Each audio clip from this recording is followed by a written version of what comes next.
రెండవ రోజు రాష్ట్ర వ్యాప్తంగా దిష్టిబొమ్మ కార్యక్రమము కలెక్టర్ ఆఫీసుల ముందు నిరసన ధర్నా కార్యక్రమాలు రెండవ రోజు టీఆర్ఎస్ కేవీ ఆధ్వర్యంలో నిర్వహించడం జరిగింది.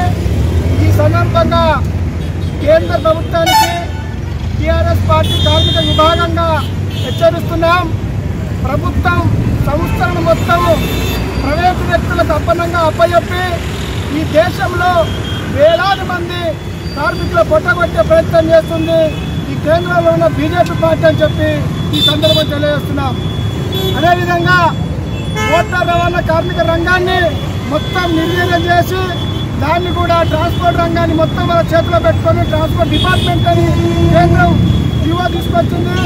రేపు ఏప్రిల్ 1వ తారీఖు నుంచి రోజు 1000 రూపాయల రోజుకు 50 రూపాయల ఫైన్ పడబోతుంది. దీనికి వ్యతిరేకంగా ఈరోజు నిర్వహించబడుతుంది. ఈ ప్రభుత్వ విధానాలకు ప్రజాప్రతినిధుల విధానం నిర్వహించినటువంటి నరేంద్ర మోడీ ప్రభుత్వానికి వ్యతిరేకంగా రాబోయే కాలంలో అనేక కార్యక్రమాలు ఉంటాయి.